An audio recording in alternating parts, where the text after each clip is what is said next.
Halo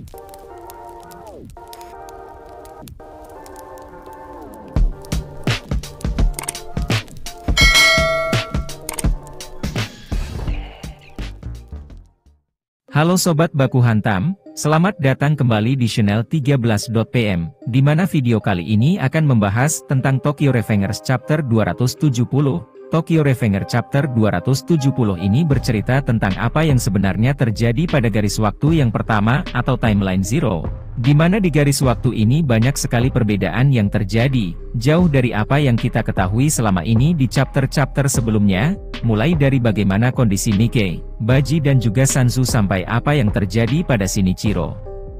Sano dan dunia baku hantam tanpa berlama-lama, mari kita mulai review Tokyo Revengers Chapter 270 bersama 13.pm. Chapter 270 ini berjudul Worth My While, atau bisa diartikan sesuatu yang berharga untukku.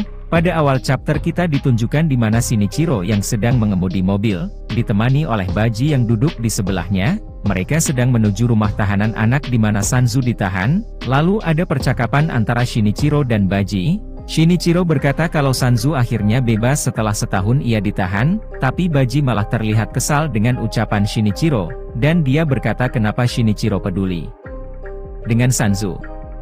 Sanzu masuk penjara karena salahnya sendiri, karena dia menebas teman-temannya menggunakan katana secara brutal. Lalu Shinichiro sambil tersenyum berkata kalau Baji jangan seperti itu, karena Baji juga tahu apa alasan Sanzu melakukan hal tersebut. Sanzu menyerang teman-temannya, karena mereka menjelek-jelekan Mike dengan kondisinya saat itu.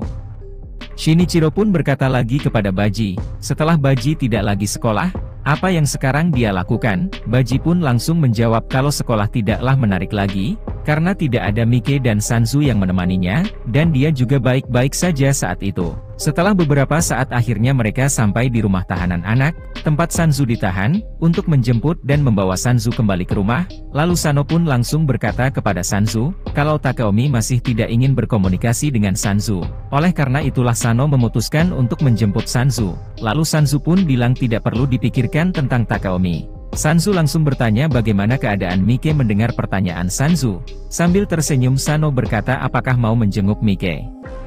Lalu scene pun berpindah, di mana Shinichiro membawa Mike ke depan Sanzu, dan setelah hampir setahun tidak bertemu dengan Mike, kondisi Mike terlihat semakin parah.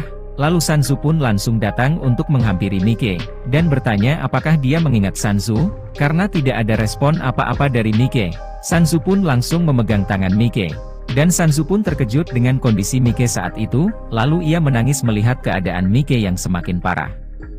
Di panel berikutnya Sanzu dan Baji pergi dari tempat Mike sambil menahan kesedihan. Sambil berjalan Sanzu berkata kepada Baji, kalau kondisi Mike lebih buruk dari tahun lalu, dan yang mereka lihat tadi bukanlah Mike yang mereka kenal lagi. Mendengar perkataan Sanzu, Baji hanya bisa terdiam dan mengangguk setuju dengan ucapan Sanzu, karena Mike yang mereka temui tadi sudah sangat berubah dan semakin parah.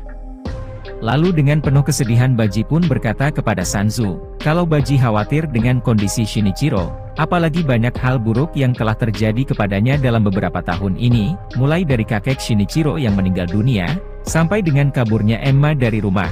Selain itu Shinichiro harus belajar sambil bekerja di rumah sakit untuk menjadi perawat, di mana dia juga harus tetap menjaga Mike, dan menurut Baji umur dari Mike sudah tidak lama lagi. Waktu itu pun tiba, tepat 1 bulan. Setelah hari itu, tepatnya 20 Juli Mike meninggal dunia setelah berada di keadaan vegetatif itu selama 5 tahun ke belakang. Lalu pada panel berikutnya, terlihat perubahan drastis yang terjadi pada Shinichiro, karena ia tidak bisa menerima akan kematian adik yang sangat dia sayangi. Itu yang membuat Shinichiro menjadi tak terkendali, dan Shinichiro melampiaskan kemarahannya dengan cara memukul tembok yang ada di rumahnya berkali-kali, sehingga permukaan tembok rumah yang Shinichiro pukuli pun hancur. Lalu, di potongan panel berikutnya terlihat kondisi Shinichiro yang sangat mengejutkan, di mana Shinichiro terlihat dalam keadaan di mana dia diselimuti kemarahan dan kebencian yang sangat dalam. Mungkin inilah kondisi Shinichiro di mana ia masuk ke mode impulsif gelap. Setelah semua hal yang terjadi, panel pun berpindah di mana diperlihatkan Shinichiro yang bertemu dengan Wakasa, yang merupakan salah satu sahabatnya. Pada panel itu Shinichiro bercerita kepada Wakasa, kalau dalam 4 tahun ini, Shinichiro terlibat dalam banyak bisnis terlarang, untuk memenuhi kebutuhan Mike. Semua pengobatan sudah coba dilakukan oleh Shinichiro, Bahkan Shinichiro sudah menghabiskan banyak uang, membayar kelompok supranatural untuk mengobati Mike secara alternatif, namun ternyata kelompok itu hanya membohongiku, dan Mike tetap tidak bisa diselamatkan, dan Shinichiro pun bilang, sepertinya dia harus menghabisi para anggota supranatural itu, karena sudah menipunya. Lalu Wakasa menanggapi perkataan Shinichiro. Waka berkata kalau dia bersyukur Mike meninggal, karena ia khawatir Shinichiro mati terlebih dahulu. Lalu Waka mengajak Shinichiro untuk bergabung dengan gengnya, karena dia yakin dengan bergabungnya Shinichiro, geng itu pasti akan menjadi geng papan atas. Lalu Waka mengajak Shinichiro untuk bersenang-senang di bar milik Waka. Sesampainya di bar, Wakasa langsung mengajak Shinichiro untuk minum di bar miliknya itu, dan Waka langsung meminta kepada pelayan bar untuk membawa gadis cantik kepada mereka. Namun Wakasa ternyata harus kecewa, sebab sudah ada grup yang datang terlebih dahulu ke bar itu. Dan grup itu telah memesan semua wanita yang ada di sana untuk menemani mereka minum. Setelah mendengar hal itu, Wakasa pun mengerti dan langsung mengajak Shinichiro untuk mencari bar lain. Sebelum pergi, fokus Shinichiro pun teralihkan setelah mendengar pembicaraan sekelompok berandalan yang berbicara di meja sebelahnya.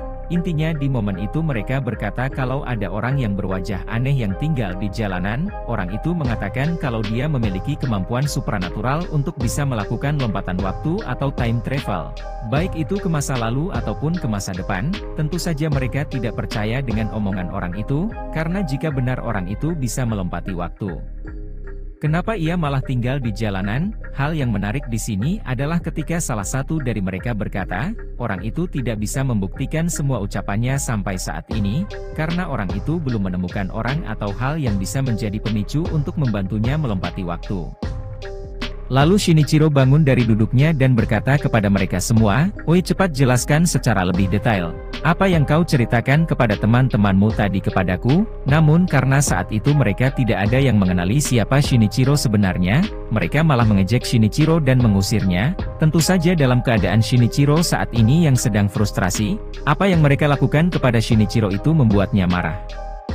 Lalu di panel selanjutnya ditunjukkan Shinichiro menghajar semua berandalan itu secara brutal, sampai-sampai tidak ada satupun dari mereka yang bisa bangun lagi. Lalu Shinichiro yang saat itu dikuasai impulsif gelap pun berkata lagi, "Katakan di mana pelompat waktu itu berada." Nah Sobat Baku Hantam, itulah cerita lengkap dari Tokyo Revengers Chapter 270. Untuk mengetahui kelanjutannya kita masih harus menunggu Chapter 271, dan akan kita bahas di video selanjutnya. 13.pm mengucapkan terima kasih banyak dan sampai jumpa lagi Sobat Baku Hantam.